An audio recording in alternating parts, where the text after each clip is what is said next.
What's up, guys? Happy Saturday morning or Saturday afternoon to you. This is the Bargain Bin, where we find you some great deals on sports cards. And unlike other Saturday mornings where I am solo, I am very happy to be joined by my Tampa bro, the Hobby Box. And we've been talking about some really exciting news on his end as well that we'll get into. But let me bring him on. We're going to be finding some deals using different data tools and just what we're seeing in the hobby. Hopefully you guys are still having fun in the hobby and you're ready to buy, because I believe that this is a great time to buy for a couple different sports before everything shoots up in value, in my opinion. So without further ado, let me bring him on and unmute you. What's up, Boris? Man? Hey, what is up, Brad? I'm doing well, man. How about yourself? Doing good. Doing good. We got Yo Mama. Oh, yeah, Yo Mama. Wasn't that like a TV show by Wilmer Valderrama from that 70s show, Yo Mama? Yeah, no. Oh, yeah. They made it was like basically like they had to roast each other, basically. Yeah, and have like better jokes. Yeah. This is something like Yo that. Mama. I remember him saying that. JJ, what's up, man? Grumpy Card Guy, DJ. Shane, what's up, dude? And James. And look, the first thing I do on the Bargain Bin is I go over the different the screen. So what I'm going to do now is I'm just going to show you guys what's been going on in the hobby the last 30 days. I sent a lot of this out on my email yesterday. So if you're not signed up, you can do that on the comebackcardinvestor.com. Let's see here. All right. Looks like Inception. Crazy ass shit. All right. So let me show you guys real quick, just to take a peek into basketball. And this is what excites me the most.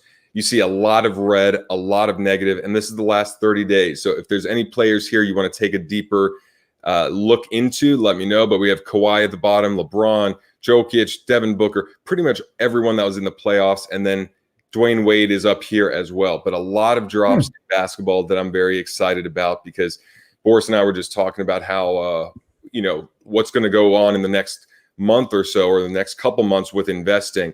And here in football, you see it. Gardner Minshew plummeted 61%. Mitch Trubisky down a lot. Dak, unfortunately, as well. Kyler Murray. But there are still some good deals in football, because I've seen a lot of players' cards go down for injuries in the first half of the season, kind of like Michael Thomas here, where you know that in the second half of the year, they ought to be back, and hopefully they'll be close to 100%. So we can talk about that. But I love that, man. So much red, so much going down, that this just tells me it's time to buy. And of course, with baseball almost ending, I hope the Rays can pull it out. But I don't know if they can overcome LA. A lot of red here as well. So you guys let me know what you want to look into more. And then there's even some soccer. Ronaldo, Sancho, Neymar. I don't know a damn thing about baseball or soccer, but just got to show you that this is a good time to buy, in my opinion, with so much on sale. And as for specific cards, some of these were included in my email newsletter, but like Anthony Davis Hoops PSA 9 down 55%. So, I mean, the last sale was $90 of Anthony Davis, who actually won the NBA Finals. And there's a lot of other guys in here, KD, LeBron, proven guys. And then you got guys like Tyler Hero, who misses 9 3-pointers against the back of the side of the backboard, and then snarls once, and his prices skyrocket for some reason. But LeBron, Kawhi, lots of dudes. Let me bring it back over here and say hi to you guys. What's up, Donald? So, okay, let's talk a bit about what's going on in your world. I mean, that last conversation we had was really intriguing. We'll tap into that later. But in terms of the investing side, what are you seeing? What are you doing? What's like this late October, early November type of schedule looking like for you? Yeah, I mean, really, I'm investing a lot in basketball right now. I think this is it's a beautiful time to invest in basketball. A lot of, especially with all the craze that's going on with Pokemon, and people are in the football game as well. It hasn't seen as much. I've seen, like, football's kind of interesting to me, and I think you kind of can talk more about that. Like, I'm more on the fantasy side of things, so I know like what players are doing, and I know like who the players are I should be investing in. But as far as the investments go, it has been a little bit different compared to basketball because, me, I'm like way into the basketball side of investing. But right now, a lot of basketball investing that I'm doing. What I have noticed is that a lot of the guys that were, a lot of the Heat players and a lot of Laker players have hit. They've definitely kind of plummeted very quickly, I would say. And it seems that the new baseline for I'm wondering if this is the new baseline for, like, say, LeBron James at 9,000, around 8.5, 9,000 for a PSA 10. I think we need a little more time to see if it goes down anymore comparatively to last year. But what I have noticed is that basketball, for the majority of players who haven't been in the playoffs for a while, has started to either has kind of balanced itself out and has been on a steady line for a while, or B, some of them are actually starting to rise now in these last couple weeks. Little bit, tiny bits by the time, but yeah. Well, it's funny you bring that up because I wanted to track the prices of current NBA players, Hall of Famers, and then those that won the championship and ones that weren't even in the playoffs, just to see where the prices would go throughout the whole postseason. So that's a video I'll probably release Monday, but a bit of a spoiler alert. The Hall of Famers have a different trajectory as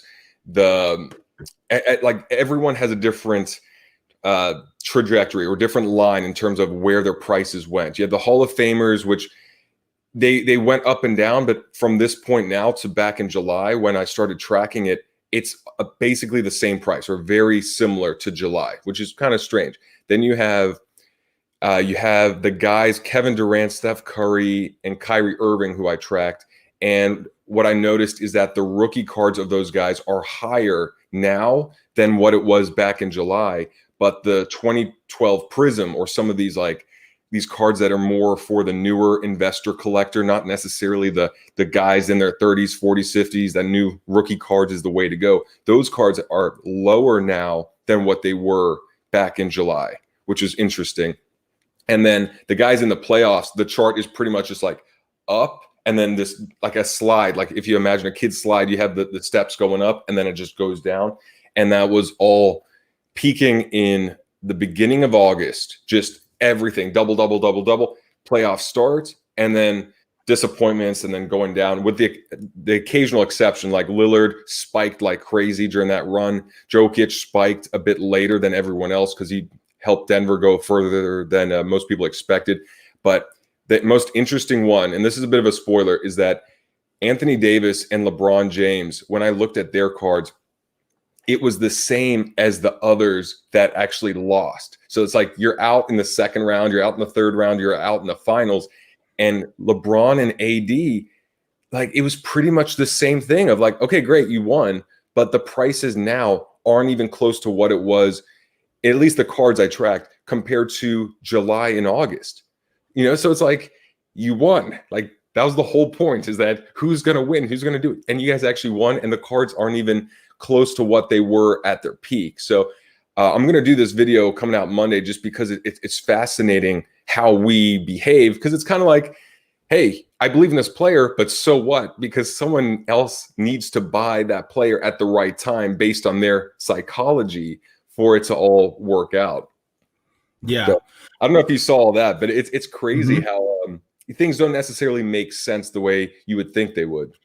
Well, yeah, and I think that kind of goes into what I think people need to, what I'm starting to understand too, especially with this new market, is that a lot of the expectations and a lot of, the hype is baked into the price. So whereas in like, a LeBron James was 13 grand when he finished the season, that was kind of expecting that he was going to win the championship. So, and in turn, when he wins the championship, then his cards don't go up from there. They actually market correct themselves. I think that's kind of what I've been noticing, and kind of where I'm seeing a lot of this, that like as it's going up, people are buying on what they expect these players to be. And then the market will correct itself later. Yeah, that's it. Well, it's crazy because it's like not everyone's going to win a championship. Right. And it's like, and even if you do win the championship and the prices still go down, well, it's kind of like, well, look, if you won, then where's the upside until next season? The way I see it more of is Anthony Davis and LeBron James, their prices can go down now because there's no short-term upside, but the long-term value of the first year in a Laker jersey or a rookie card should have some extra strength because their legacy is stronger. They have done it. They'll always go down as 2020 champions in Los Angeles during the year of COVID. So if there's a first-year Laker jersey of LeBron, it's not like the first-year Clipper jersey of Kawhi, assuming Kawhi does not win in a Clippers uniform, where it's like, that experiment failed. This is like, this experiment won. So long-term, I feel like that's going to be fine, and the rookie cards will go up and be fine because they're champions. But short-term, it's just weird how it's like, all right, well, Yeah, it's definitely weird. what's the point of me buying now? Let me look up Kylian Mbappe for, where you at? For James over here. And yeah, you guys let me know any other players you want me to look up. The good thing about having you on, Boris, is that last week I was on with Dustin, the personal finance dad, and my internet went out for about 10 minutes. So he had to tell all these personal finance dad jokes and entertain the audience until my internet got back up. And I'm on, and everyone had left, and Dustin couldn't carry it himself. I'm just kidding. But I'm going to look up Mbappe for you. Saints fans, you know? Yeah, that's it, man. But go on. Sorry. No, I was gonna say, so like for me too, I've been looking at Card Ladder. I usually look for Card Ladder because of the prices and like for a year span, and just looking at the LeBron. The big thing for me is the health of the market is really shown in these graphs of like, okay, last year this time, a LeBron James rookie card PSA 10, you could pick them up for like just around $2,000. Now they're at, obviously they've dipped down to about 9,000 or, right around there. But I mean, think about that. That's the new baseline now for LeBron James. So that's crazy. Like how much the market has grown and how much more, because what that shows to me is that they're not flooding the market anymore. And the supply is not out there because people aren't just like unloading them. It's like they're holding on to them because they realize that this is a stable market. Yeah. And I mean, look, when you're looking at this day by day, week by week, it's hard to get that macro sense of, okay, look, there's going to be ebbs and flows, but it'll be an overall rise. So it's pretty much like the stock market or anything else, where it's like, we started here. I'm trying to get myself in the frame. Let's see, about right here. And then it was crazy. And then this is our first dip here, but we're still here. And then we'll go up again, and then it'll be here. And with the news that you were telling me about earlier, when we could share that later on, which is really amazing news, with the 2 new card shops here in LA just in the last couple months, with the fact that they're not traditional card shops, they are going to they're tailored to a very young, cool, hip vibe, and they're both very big. They have big social influencers or social media influencers tied to both of the shops. It is getting out there very quickly. And so I don't see it slowing down. I just see the first wave passing, like that's it. The way that when The Last Dance came out, I was starting to get back in February and March. And I saw that initial, everyone buys Jordan and Pippen and Rodman and whatever else, and it go up and then it cool and then just kind of drop. So I learned that lesson then, while I feel like a lot of collectors and investors are learning that now from what happened in August. Like, it's not going to go up forever. It's like, okay, this is the buying season. This is the selling season. This is how it operates. And that's why understanding the trends of how people think and operate and how they flow with seasons, and how ESPN has a lot of attention going to basketball at this point, and then football, and then this, and knowing how people operate. Dude, it's very easy to plan on a yearly basis, but it's not like the card hobby is slowing down. It's just going through the necessary peaks and valleys that any industry would. Let me show you Kylian Mbappe real quick. And remember, at any moment my internet can go out because I have like 9 things going into my computer and spotty Wi-Fi. So you might just have to tap into your jokes. Okay, you guys see this? Okay, or no? You see that? No, we don't see anything right now. See, that's why you're here. There we go. Yeah. All right. There it is. So there's one Mbappe card, and every time I hear Kylian Mbappe, do you know what song I think of? Can you think of it, Boris? No. Mbop, man. Mbop by Hanson. Dude, Okay. that was my jam. That was the Yeah, that was the stupidest jam, song ever. Let me see here. Mbappe, if you take a look here, like, look at these falls. This is the last 30 days. 2017 PSA 9 Topps Chrome. I think that's the one, right? This is his Prism BGS 9.5. So look, everything peaked in August. It just looked like that's the way it was. And then now the last sales 405, a high of 2,500. And when it started out in July, 650. So whether it's soccer or anything else, I mean, I don't see this falling much more. Like maybe it can go down a bit more in terms of any player, but during this period, just because, you know, like prices only go down until investors say this makes sense for me to get in at this price. And this is a point where I go, okay, this looks like a good situation to get in. So when enough people say it's a good time, I feel like this is low enough, then they go back in, they buy it up, and then it starts to rise again. So, yeah, no, I agree. Yeah, and here's the thing: you're waiting 3 more weeks to buy, and then stimulus checks. I want to buy as much as possible before stimulus checks because I don't want to compete with people that have stimulus checks because then there'll be a bidding war. Well, that's the other thing too, and with the Mbappe, I would suspect like here in the next couple weeks he'll see some rises, especially based off of play, because I believe soccer has started again. The what do you call it league? I don't follow soccer too well, but they're one of the leagues has just started back up, so I suspect that we'll see a little rise here, and also I suspect that like some of that dip as well. You know, when soccer cards were going nuts, there was just so little of graded soccer cards that like if you wanted a PSA 10, you had to pay the premium. You know what I mean? And so now there are more out there. And so the market had to correct itself, you know, and then, you know, soccer wasn't playing at the time and it was all like expectations. And so now we're into that market. And I almost feel like buying before the season and selling like right as the season's beginning is a great strategy, and then or at least some of your product, and then selling the rest of it like maybe halfway through or as you're going into playoffs and things like that is kind of like where my mind is starting to fall in that category, or where I like to trend towards. Well, it's also safer too because you don't have to risk someone actually playing and sucking, right? I mean, you think of Deshaun Watson and people were buying up him, and they had the worst start ever. And now it looks like he's playing pretty decent, and maybe the Texans can rebound. But it's that same thing of like, we don't know what's going to happen. Dak Prescott, man, like Dak Prescott playing great, and then this horrific injury. And so it's like, well, dude, we don't know. However, if you bought Dak Prescott back in March, knowing that the season would come up, knowing that he was a good quarterback, knowing all that, and sold in August, you literally made your profit just by being so far ahead of things. And like that's how I want to be the majority of my investing. And then there's a couple players that I'm like, all right, well, you're on this team. They should go far, da-da-da-da-da. But, you know, we're relying on outside sources, you know, like other players, people we don't know in order to make our money. And if we could sell at a profit before that even comes into play, I'm obviously going to be liking that a bit more.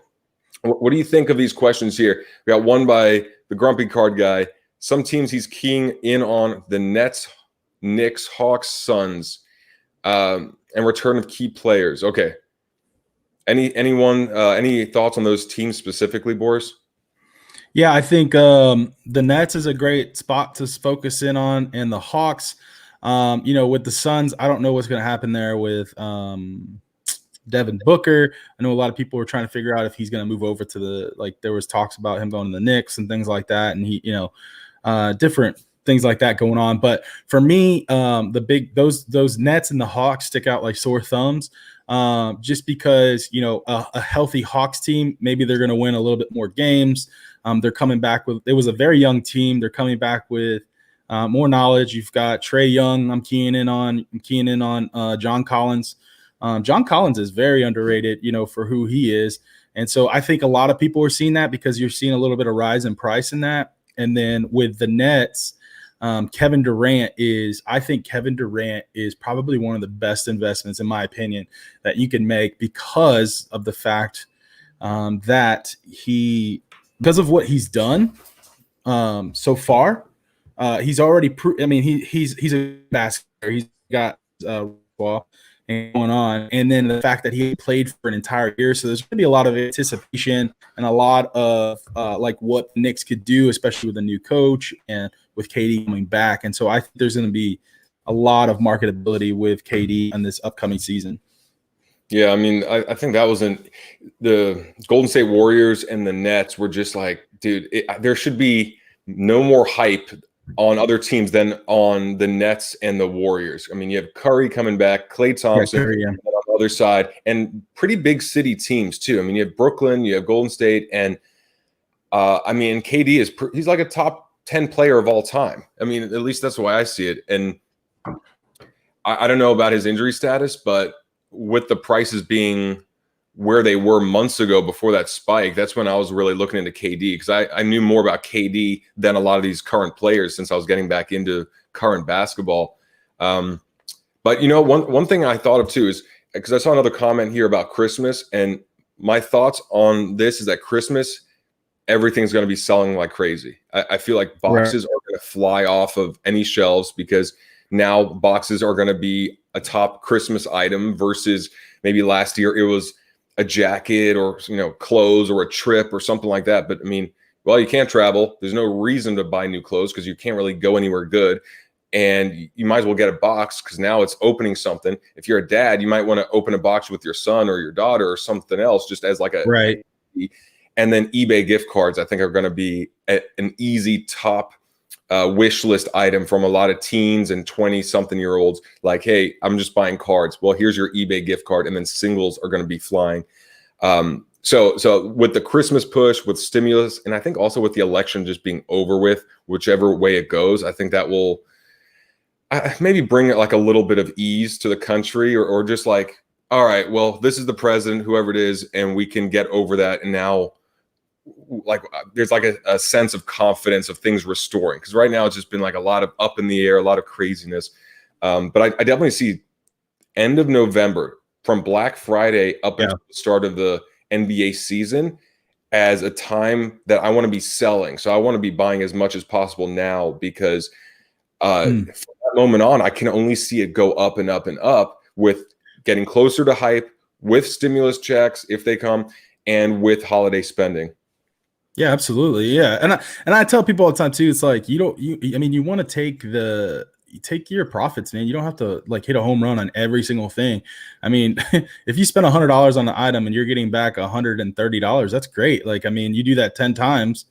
I mean, that's $300 right there. You know what I mean? So some people hold way too long, and they're like expecting like this crazy, thing. In reality, you should be moving things around a lot. I mean, that's the philosophy that I roll with. It's like, move it around, man. Move the money, move it into some other players. I think you're onto something there with the fact that I feel like a lot of these 1920 team players, I think in December there's going to be a lot of movement with those guys, because honestly, the draft class that's coming in, it's definitely not on the same level as this 1920 draft class. So I suspect we'll see a lot of movement on the 1920 guys in December, especially since Panini released their upcoming schedule of release, and they're not releasing 2021. They're not releasing that until like March. So Prism, as far as what I saw. So that's very, very late compared to like last year, December. Yeah. I mean, to miss holiday season like that. And that brought up another good question here by Rich, asking about Mosaic football. And I have, what I saw with Mosaic basketball is that it was just on fire, but I think that was more due to the timing of the release and due to the timing of COVID. I mean, because I think it was April when Mosaic basketball came out, and it was pretty much just like, there's something to do. Cards are exploding. How can I get Mosaic? And then it just tanked. And I like Mosaic. I hope it does well. But what's your thoughts in terms of Mosaic football going head to head with Prism? That is a very good question. And I honestly think that because there is not going to be any basketball or anything product wise that like new product wise that's going to be able to compete, in my opinion, I think Prism's going to do very well again. And so my thing would be to honestly to dump off Mosaic before Prism comes out.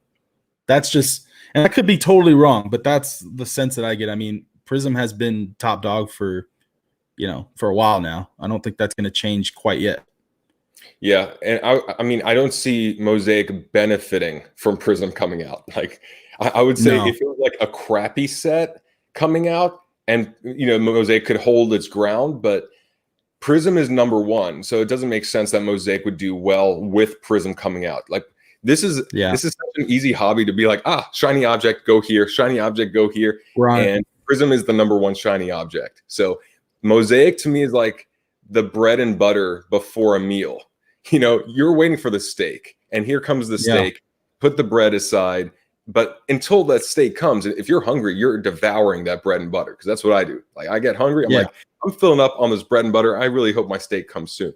I love Mosaic. My thoughts on Mosaic is just that it's too new of a standalone set to understand how it's going to be received long term, unless they continue to produce it for the next 3, 4, 5 years, in which case I look back and go, wow, Mosaic, they've really established themselves. Because even Optic, first year Optic, it has some appeal, but it still doesn't compare to Prism, which has been around since 2012. Optic is like, what, 16, 17, something like that. So first year Mosaic, or just Mosaic overall, to me is just, it's nice for the time being, but I would liquidate before Prism, because it absolutely go up with a better, more proven set coming out. It wouldn't make sense if it did. Well, and I think everybody is thinking that too. And so naturally that's what's going to happen, is that it's going to go down because everybody's afraid of what Prism's going to do to Mosaic. You know what I mean? Now, if everybody saw this product and they were like, oh, this is way better than Prism, then it has a chance. It's not like, Prism with an Optic release. Prism's not going anywhere with an Optic release, even though people still bought Optic and were like, man, this is awesome. And the Optic brand has been getting hotter and hotter. But even till this day right now, Prism is still beating out Optic, even though it's releasing after. It's definitely getting some viewpoint, or it's definitely taking some of the attention off of Prism for a short stint, but the Prism prices still stay where they're at. Yeah, for sure. Let's go through a couple of those comments. And it's funny because if you guys haven't seen Boris's sports card investing, okay. If you guys haven't seen the Boris's sports card investing video, he released his like a day or two after mine, and it was so similar, but we did not choreograph that at all. It was crazy. Here's the thing. I like seeing charts that go high, really up and down. I like seeing these waves, because if a card is flat, like in my Monday's video, when I go over where the prices have been on these different NBA players, some retired, some active, some injured, some in the playoffs, and then Anthony Davis and LeBron James winning it all, the charts are all over. But I like seeing the big spikes and dips, because that means if you know how to time it, you're buying low, you're selling high. And Troy, I believe the charts on Market Movers go back. The ones I show are the last 30 days, but I think it goes back a maximum of when they started inputting the data, like 6 months or maybe 8 months. But yeah, Card Ladder, I think goes back, what, a year or more? Yeah, let's turn on that audio. Hi, my name is Boris. You're the man, Brad. Let's get that audio going. This question would be for Boris. You're gonna have to. You're gonna have to. Your audio is not connected, so you're just gonna have to do a thumbs up or thumbs down until you get your audio back. Am I not? There you go. Am I not on? There you go. Okay. Now I hear you. RJ Barrett. I mean, it goes back 2 years or 2 years. It looks like almost, or it goes back pretty far actually. Almost. There's some data on here from like 2004. Damn, man. I was in high school. I don't know how they had that. Graduating high school. Should have bought LeBron James cards back then. Oh my God. You could have bought my truck. If you would have bought a PSA 10 in 2004, you could have bought it for $200. You could have bought so many of them. Oh, And so, but that's when Too Fast, Too Furious was coming out. So I wanted to hook up my Ford F-150 with dual exhaust, and that was way more important. The card wouldn't have gotten me laid, but the muffler, it still didn't get me laid, but I thought it would have. Okay, what's your thoughts on RJ Barrett and the Knicks? They got to do something in the Knicks, man. I don't think we're going to see the full potential for RJ until either A, he's off that team, or B, that they bring someone else in, to help him out. Or like a lot of the guys on the Knicks are kind of playing last year. We're playing for like new deals, and so there wasn't a lot of team playing going on there. It was more like, let me shine so that I could get a deal. What I mean? Yeah. So RJ Barrett he ended up on a crappy team, to be honest with you, where everybody's mentality is that way. So, I mean, nothing, it's just not going to work out with him until they either A, again, put somebody on there, or B, he gets out of there. I don't have any thoughts on him just because I don't know the player that well. But I will say I like focusing on players.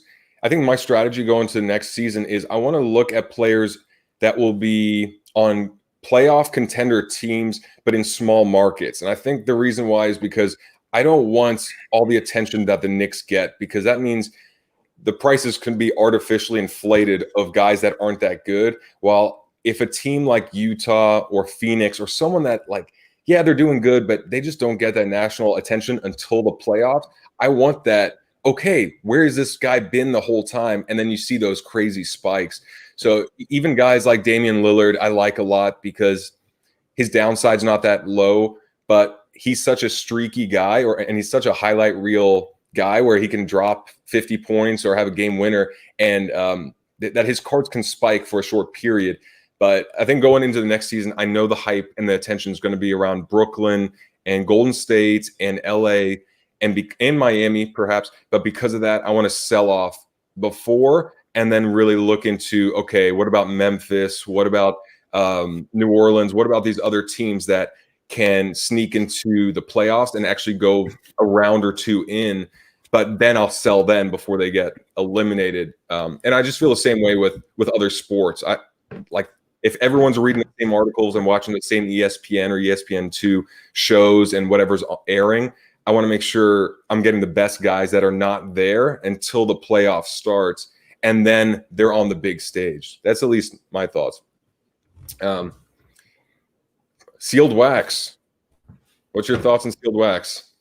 Sealed wax is a great investment. If it's of a great year, right now for me, Prism, anything 18, 19, Luka Doncic and Trae Young, if you keep that stuff sealed, that's just great.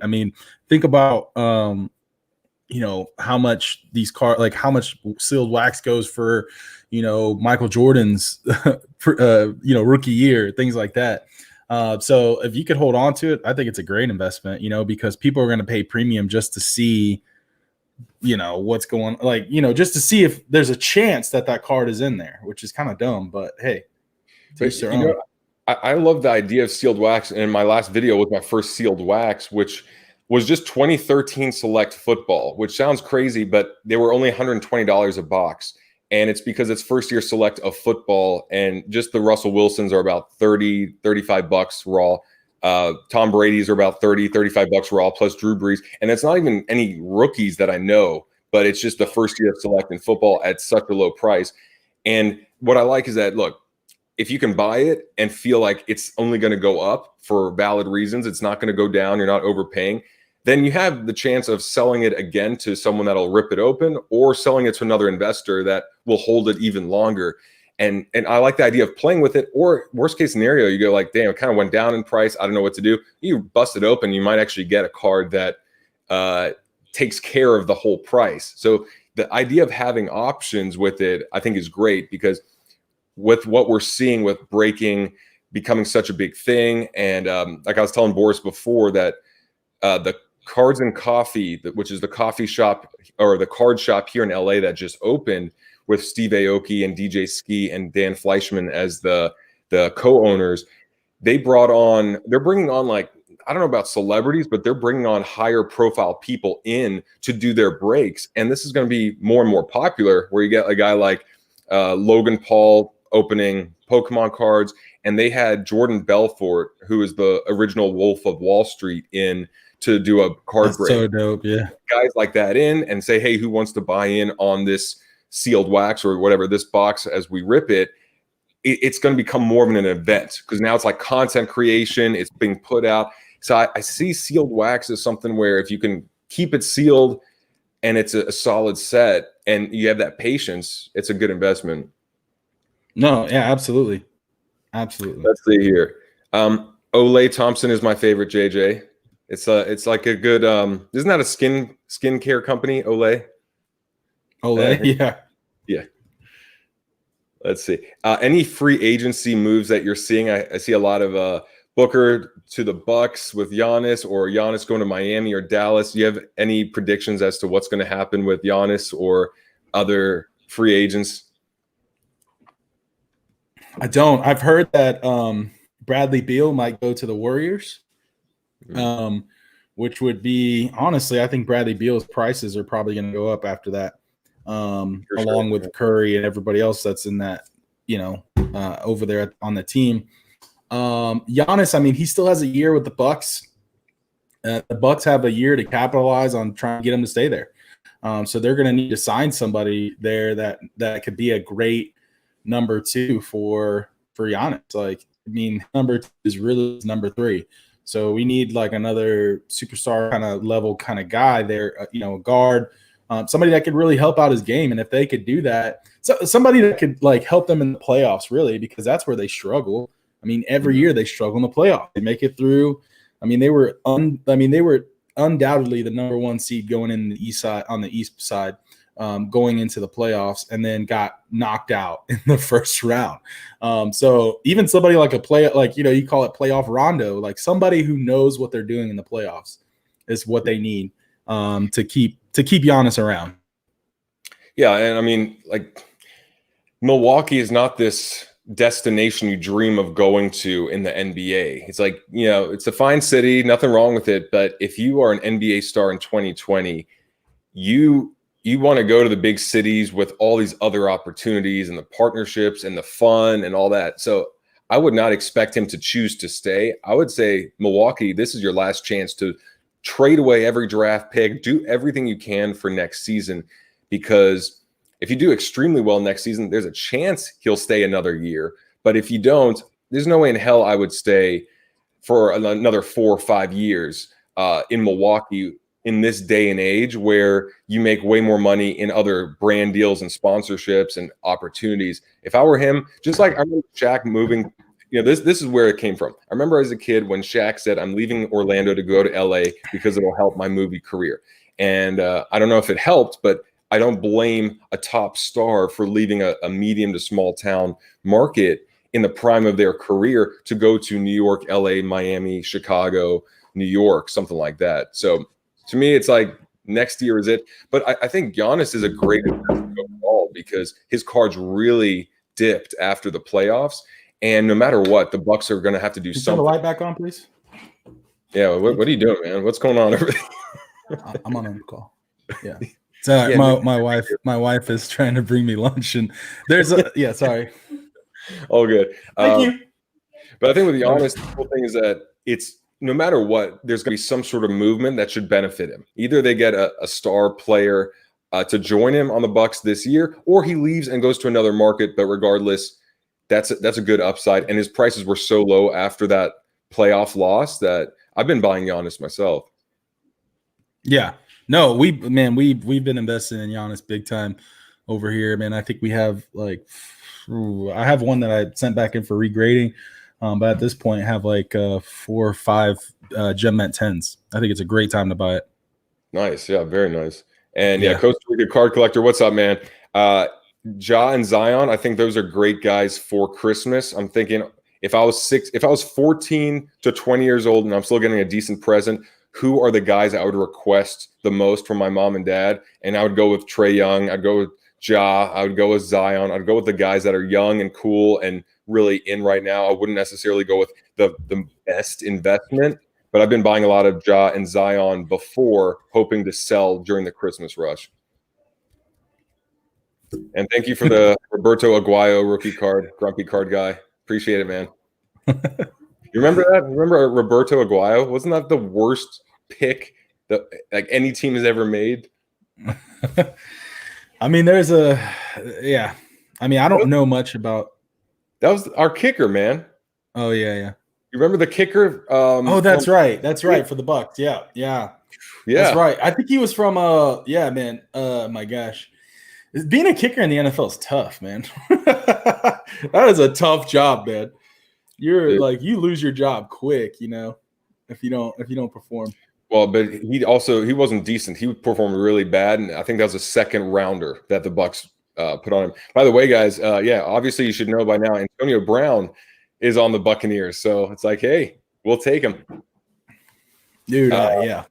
Yeah, and this is going to be huge too. It'll be interesting when all these cards come back from the grading companies because we're only seeing a bit of it trickle back, but these bulk submissions, these 4-month, 5-month, 6-month submissions. I have about 400 cards at PSA right now. I don't know when I'm going to get them back, but again, when they hit the shelves, it's going to be a lot like what we see now, but with slabs on it. So maybe it's just everything's up $10. That's it. Yeah, I mean they're going to have to. I think they're starting to really in order to get a PSA 10 Luka at this point, I mean, your card has to be pristine, or you're not getting a PSA 10. They're like really, really, really like crushing it on that right now. Just like kind of pulling back the market, making sure that it doesn't get out of control. That makes sense. I mean, even 12,000 PSA 10s. I mean, think about the population of the US alone. And then you think about that he's a worldwide. I mean, in the European market, Luka's huge. So 12,000 cards really honestly is not that much. Actually, well, you brought up a good point is that even here on the live stream, and I'm sure on your channel as well, you notice a lot more collectors and investors outside of the US. And so one of the points that people bring up sometimes is, yeah, but when the US economy crashes and blah, blah, blah, blah, blah. And it's true. However, this is going way beyond the US, more than I realized, because I thought this was a very American hobby only, and maybe it was. But now we got guys in Australia and England and Korea and Costa Rica, Canada, all these other countries and parts of the world that are now saying, hey, greetings from UK, greetings from Australia. And I'm like, what? Holy shit, like y'all do this? It's something cool because, if this is open to the world, not just Luka and his international appeal, but the hobby itself. And we have collectors in all different parts of the world where their economies might be flourishing. Well, we might have an end buyer after all. So no matter how crazy it seems here, hey, we got to keep in mind that there's other parts of the world and China, of course, that could be doing really well. All right, let's see what else. Another thing, first-year football matter to me. Not yet. Maybe in 5 years it will, but it's too soon for me to think highly of first-year Mosaic football. You? Yeah, I mean, like I said, we just have to see what happens when Prism drops. Yeah. Really. And when it drops, that could be a great time to buy some first-year Mosaic or Mosaic rookie cards because sell them now, wait for Prism to drop, wait for it to be flooded with Prism, and then see what happens with Mosaic, and then swoop in and buy some Mosaic if you like it.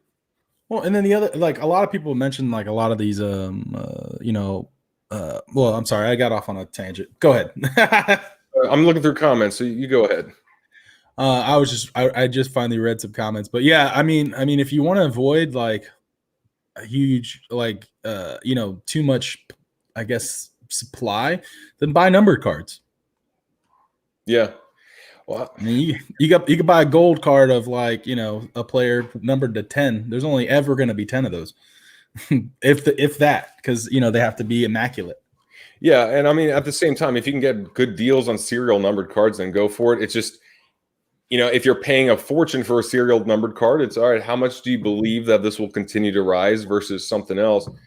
I mean, I like to just see how everything plays out, and right now, I'm just very bullish on this is the time to buy basketball. Like I'm willing to risk that no matter what happens with the election and the economy and whatever, I'm willing to take that chance that if there's a window of time to buy, then this is the time. And maybe it's a good time to talk about the conversation we had before you went on, because I was talking to my girlfriend about, hey, I think I want to drop like some serious money just in the next month. Like literally looking at, it's the 24th of October, about the next month, going really heavy, risking it. And then that's going to be pretty much my next 6 months or 8 months worth of supply, hoping to sell a lot of it in the hype of next season and the Christmas rush and that. But as I look through comments here, talk to me about that big news that's going on your end, which, I mean, it sounds awesome. It sounds like a kid's dream come true, what's going on. So why don't you share with the world? Yeah. So basically, here in the next few months, we've already started, a new company, me and a friend of mine, his name's Sean Henry. He is a big entrepreneur out here. He's basically my wife's family. He's kind of a boyfriend of my wife's cousin.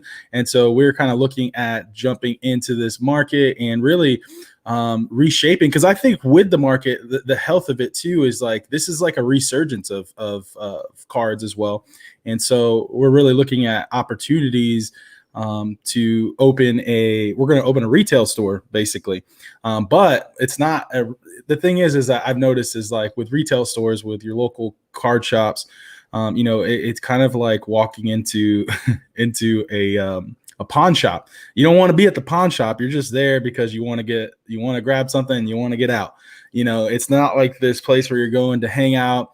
And so we are looking at, we're opening this new company. We're going to be doing breaks there online. We're going to have an online presence. We're going to have a brick and mortar as well. So it's going to be called Hobby Culture and Coffee. So if you actually get on Instagram, we have an Instagram running already. We started that last week. And it's going to be here in the St. Pete area. And so basically we're going to be making it a great local coffee shop. And so that's going to be like its own little part of it that's going on as well. But attached to it as well, and in the same building, we're going to have a place for sports cards, for, we're going to do breaking in the back. We're going to have TVs where you can watch the live breaking. We're going to do live breaks at the shop. We're going to do monthly events, probably that might even extend into weekly, as far as like, doing a Pokemon week or any kind of weeks that we can do, and then we're going to have art that we're selling there as well. So it's going to be kind of like a very modern, like for our generation kind of art shop, basically, that you can come in and it's an experience.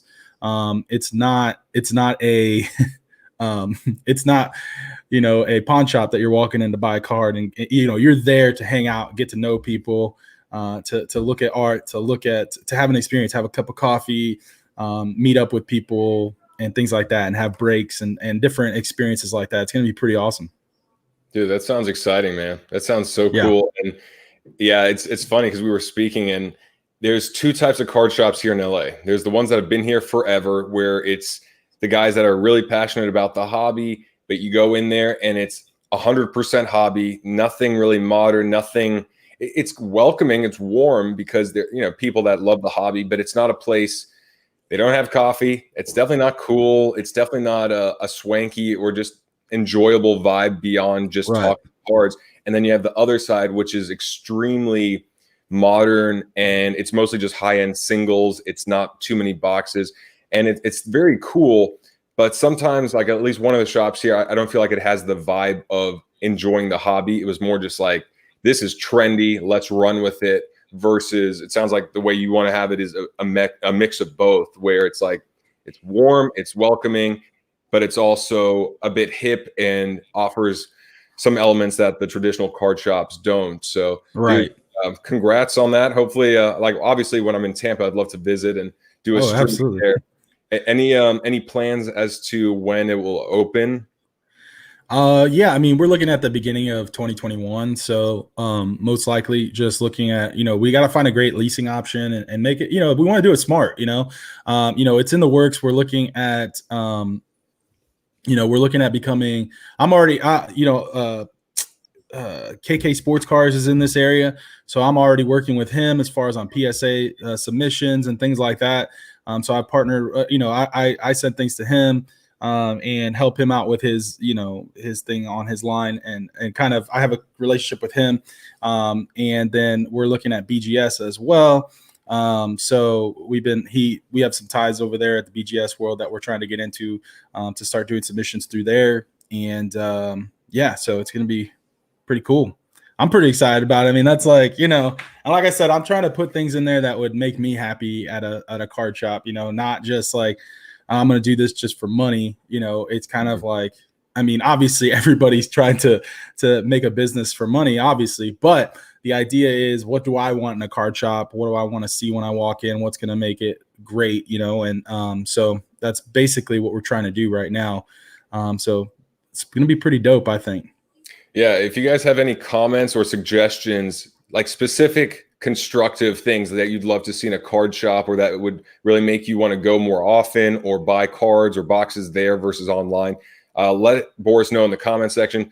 Obviously, we're way behind on comments because we've just been talking about all this stuff, but it's great. So James, lot of subs coming back from early summer. That's definitely true. It's always the question of the supply versus the demand. The supply of the graded cards are going to be huge, but will the demand be higher? And I think with Christmas, the demand will be pretty damn high. What's up, Les Alex? How's it going, man? What up, Les? Let's see here. JJ, dude, I got coffee. I don't eat anything till about 5 o'clock. I intermittent fast, and I pretty much just do one meal a day at this point. So I feast. I like have 3,000 or 4,000 calories in an hour period. It's really weird. 4,000 calories. Dude, I shut down more buffets than COVID. If I go to a buffet, it's like, here's $5, and I'm about to crush 8 pounds of food. Yeah, dude, and China, especially for basketball, China, it just has to be cool. And that's the thing, is like, when it becomes mainstream, or at least a bit more mainstream, and I think we're seeing that now, I don't know where the limit could be, but when it's not saturated. And I say that because even people that have heard Gary Vee talk about it, you hear him talk about it once, okay, wow, whatever. Twice, oh, that's interesting. 3 times, wow, okay, let me start looking into it. It might be 5 touch points until we actually look further into it, or a friend of ours says, holy crap, man, this has been so much fun. And, I just feel like it's not even close to where it will be, because until it's a lot of mainstream people at least knowing what the hobby is and about, and if it's for them or not, it's not going to be there. And that's just for the US. That's not even talking about where it can go across the world.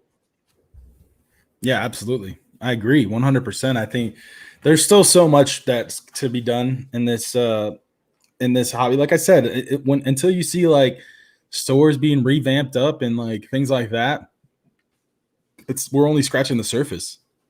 That's it. I mean, yeah.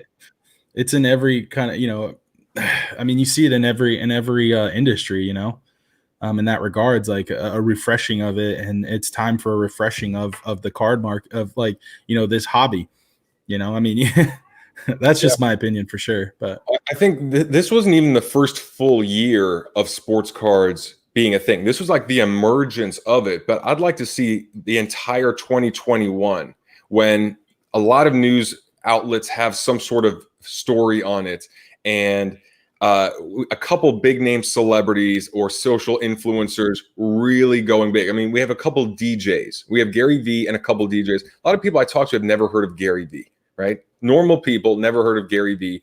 And then DJ Ski and Steve Aoki. I didn't know who DJ Ski was until hearing him on Sports Card Investor. I knew Steve Aoki, but that's still a very niche thing. It's not like LeBron James opening a card shop. It's not like, right.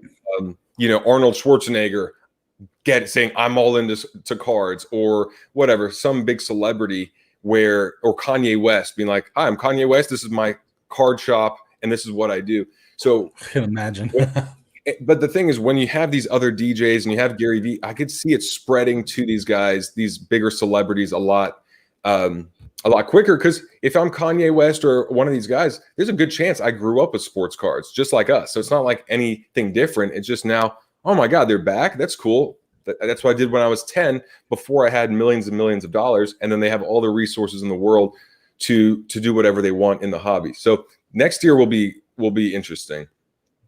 JJ, Boris is in Tampa. Yeah. Yes, I am. Let's see here. How hard do you think it'll be to get allocations from distributors? So with a card shop opening, are you familiar with how it is to get distributor rights from Panini and Topps and the others? I mean, basically, you're forming relationships more with the. I mean, we're still looking into a lot of that, but a lot of times you're forming relationships with the actual distributors themselves who have formed relationships with Panini.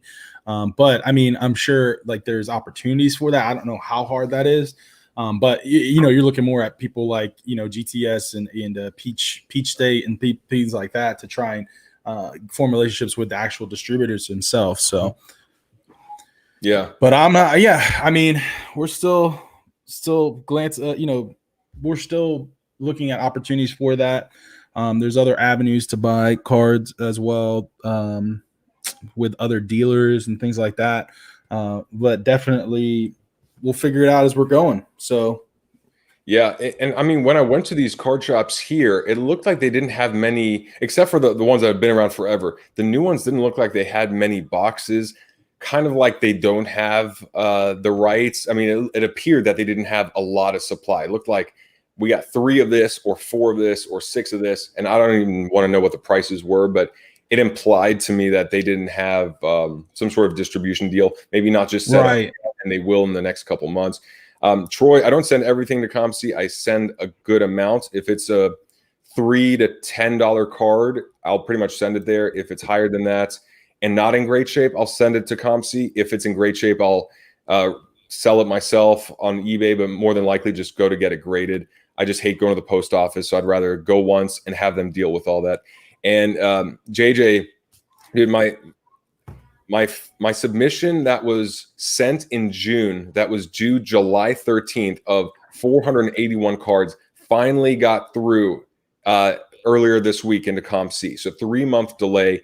But what it required, I don't know if it would have happened anyway, but I emailed them and I said, hey, your blog says that you're working on dates that are past the due date of mine.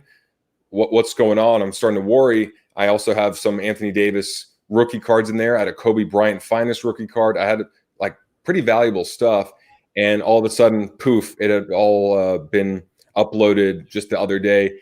And they charged me $193, but it was actually $50 less than what it should have been based on their 50 cents upload fee per card. So it took forever, but I'm hoping that with the Christmas rush, it'll be okay. Way to go, Boreas. Dude, a future McDonald's. Wait. Are you talking about whole franchise? Have a second floor? Or are you talking about like it's such a great business that it's McDonald's-esque in there? Well, we've chatted about that, like what that would look like franchising out, like teaching people like what to do and having it in different places. I mean, obviously you'd have to have a successful one first, but yeah. I mean, who knows? I will say this though, having a platform like this really helps the growth of a business. And I think that's what a lot of breakers are realizing too, is that when you have some sort of presence where you can have breaks going on there from across the world, it helps so much more than a lot of these other card shops that have been in business, but they are so regional that it's like, if you're not within here and if you're not buying off of eBay, they have no brand name. They have like no face of the company. So I feel like the advantage you have and the advantage that the card shops here have, the new ones, is the fact that they know it's 2020 and they can bring in either people outside that have a lot of that have their own platform or have a certain status in society, or they're just, they understand they have the YouTube channel or the platform to be able to spread beyond just the next like 10-mile radius. Right, absolutely. You're gonna have TVs, dude. TVs would be clutch. I think you got to have. Oh, we're gonna have TVs. Yeah. Yeah. but I think it's going to be because you don't want to get over into the like on the coffee side. You want that to be very coffee-esque, you know. But on the actual like card shop side, definitely TVs like showing like live breaks, maybe sporting events going on, things like that. So yeah, a lot of that is in the works. So just like, what does that look like? But on the coffee side, definitely want to keep it very, you know, coffee-esque. And we're looking at great coffee companies too. So only the I was best. That's wondering what we want.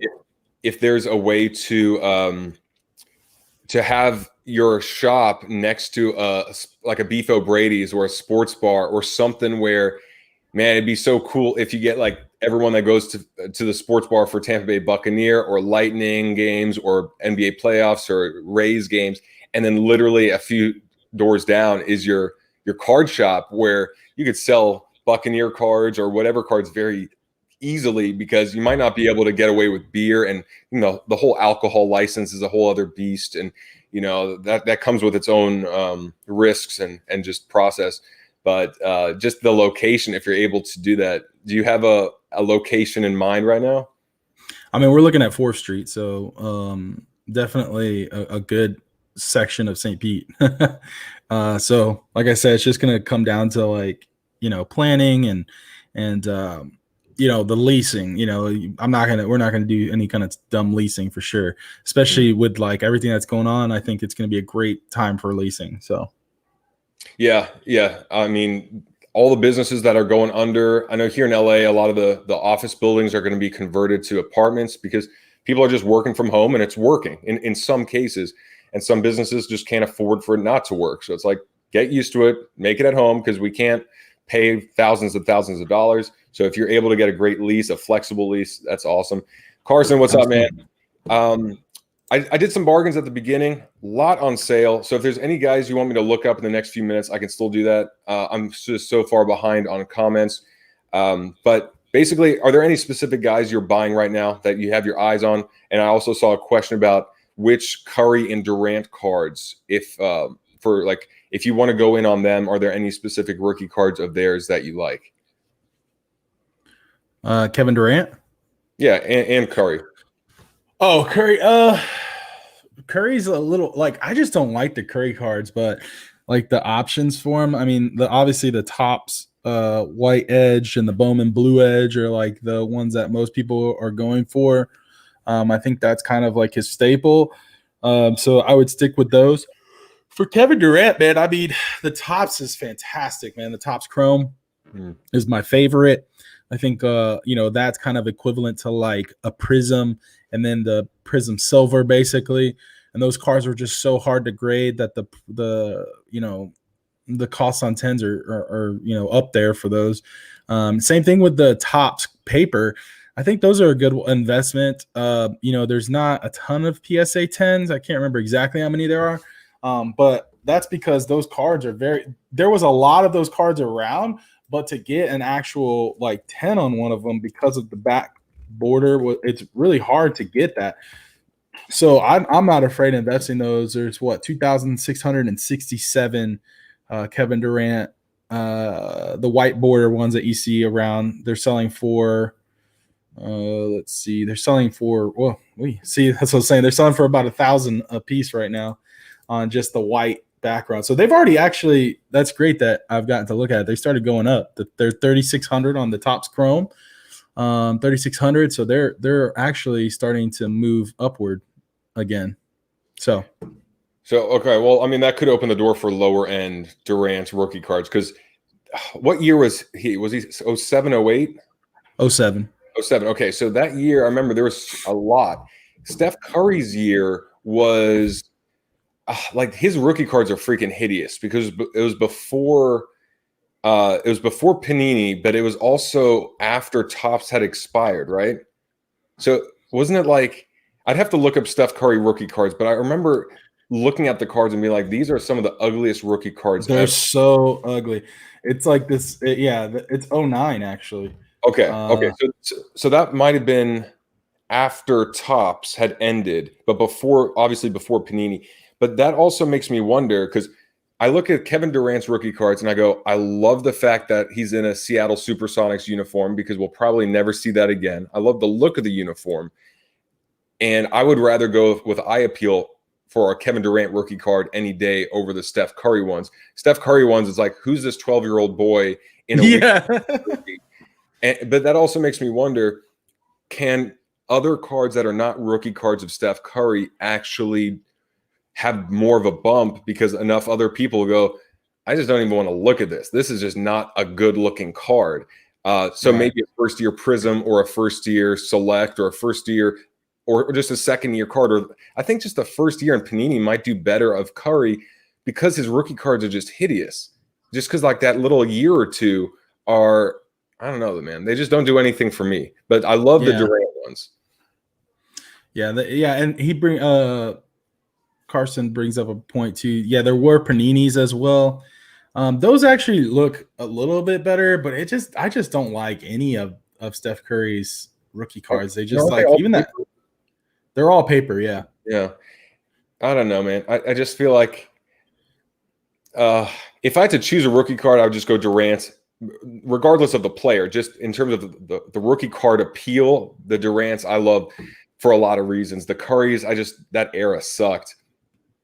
Yeah, the upper deck, he's actually in his college uniform. I mean, that's horrible. That's horrible. Yeah. Like, that's horrible. You're the Pokemon guy. I know you're getting into Pokemon a lot more. And I will say this, with Card Ladder, I like the fact that Card Ladder includes Pokemon because I remember seeing that a Charizard had sold for a record high on my daily email. And that made me want to go out and list my own Charizard on eBay. Like a ridiculous amount. So we'll see if it sells for. You have a first edition, or what do you have? No, man. I have 3 Charizards. None of them are first edition. And I have, I think, 4 Blastoises. 4 Blastoises. And are they unlimited, or are they shadowless? No, definitely not shadowless. They're not shadowless. They're 1999, not first edition. I do have some first edition cards, but not Charizard or Blastoise or any of the main guys. And only a few shadowless cards, but they're not. I don't know if any of them are hollow. Some first edition hollows, but I don't think they're shadowless. So it's one of those things. As for the ceiling and floor, I mean, the floor literally was a couple of years ago when no one cared. The ceiling is curious because, I mean, this is from Japan, right? Pokemon is Japanese, so it's not even originating from the US, yet it's blowing up here. I would say the ceiling would probably be sometime next year, at least the temporary ceiling, just because it's the anniversary. So I would imagine a lot of people knowing that, and the hype will be kind of like how August was with sports cards, where it's like, it's coming up 25th. Yeah, but when it's actually 25th, you're going to sell it to the person that's like, it's going to be the 26th anniversary next year. No one's going to care about that. I would say the temporary ceiling will be next year. I don't know the long term, but what are your thoughts, Boris? Yeah, I think you're absolutely right. I think you should look at next year as like, I feel like looking at next year as like a playoff game. You know, it's like 25th anniversary. I think you're absolutely right. I think that's where the ceiling kind of comes in. That's my opinion. Again, I don't know. But I think we start seeing the ceiling definitely, if we haven't seen it by the end of this year, but definitely in next year. And then I think the market will correct itself again. Yeah, that's it. I mean, I think the lesson from the NBA playoffs and the Last Dance and everything else is pretty much, look, I would rather get out I'd rather get out 3 months early than a day too late. Because 3 months early, I can still make a profit, and I could use that formula and move it on. A day late means that I bought a Tyler Hero rookie card and for $500, and then he hit the side of the backboard 6 times and lost in the finals, and now his cards aren't worth jack shit. And I'd rather just make a 2x, man. 2x is a solid profit, because a 2x return is like, hey, man, I just doubled my money. I can do this again. I can do this again. Going for the 4x or the 5x, every time you push the envelope, it's like getting closer to a cliff. You're driving and you get out early. You still had some fun. You had a thrill and you got out. You're safe. You can do it again. You get too close to the cliff because you want to just see how far you can go. and some people just go over the cliff, and then it turns into a long-term investment. Like, hey, I meant to do this. It's my long-term investment. No, you didn't. You just didn't sell it the right. You didn't. No. A lot of people get caught up in that. It's just like, dude, just sell. Like, profit is profit. Yeah, and it's the difference between greed and just greed, man. Not being greedy and just being like, all right, this is a good profit. Maybe I leave some on the table, but you can always repeat it again and again. And I think that's a lot better of a strategy long term. Michael, yeah, man, I found all those sets on Steel City. Well, I put out the video because I already made sure that I got all the cards and sets I wanted to. So Steel City Collectibles was my source of complete sets of 2013 select football, 2013 select baseball, and then 2012, 2013 marquee base and rookie cards, where they just sold the complete sets, and it was way less than what those cards were selling for on other sites. So I was able to get that up. All right. Yeah, there's a lot of comments here, but any other things you want to talk about? Anything else on your mind, Boris? No, I think we covered a good amount. Yeah, you're like, I want my lunch. No, I have a wedding I have to roll to, so I was actually I'm like, my wife's probably waiting to murder me. All right, yeah, we'll take this last one for Carson. Dude, Bradley Beal. Yeah, you mentioned Bradley Beal earlier. It sounds like a good. If he goes to Golden State, it sounds like it makes a lot of sense. Plus, he's not someone that anyone talks about, so I'm sure his prices haven't really skyrocketed yet. Yeah, I mean, if he goes to Golden State, absolutely, he's a. I think people are going to anticipate and buy him up. I've been looking at Bradley Beal a little bit. It's already. I think his cards are already going. The problem. So he was part of that 2012 class. So his card prices aren't as low as they would be otherwise if he was another player, because of that, how iconic that 2012 first year Prism is, even though you hate it. I love Chipotle. I love the rappers. It's just right. You spend $1,000 on a card that reminds me of a $6 burrito. Yeah, exactly. But yeah, I mean that's so I've been looking it up, and I think people are kind of anticipating people buying it. So kind of where it's at right now. But yeah, I think it could be a great investment. And I mean, either way, I just see like this is the time for basketball for me. I don't see it going down with everything coming up in the near future. And when you look at the charts, which I showed at the beginning, it's just pretty much a lot of the prices are lower now than even in July before the big bump in August and early September. So with that being said, guys, thanks so much for joining us. Make sure to follow Boris on his station. You guys probably do already, but it'll be linked down below. And have an awesome weekend. Go Rays. Let's tie up this series and have a good one. Hobby Culture and Coffee. Hobby Culture and Coffee on Instagram, right? Yeah, and we have the YouTube going as well. So I'm pushing people over there, and then we're going to be doing live breaks there. And so we're going to break open some great stuff there. We might be doing some national treasures here soon for 1920 and 1819 hobby Prism. And so if we open anything, we're going to open it on there just for ourselves, for the shop. And then also we're going to start doing breaks on there as well. Okay. Well, dude, maybe you could live stream with the hobby box with your other station just to bring over some of the people, right? Something like that. Anyway, guys, awesome. I'll link those up below so you guys can follow Boris on his new business site and get the latest. But have a great weekend. And I'll see y'all later.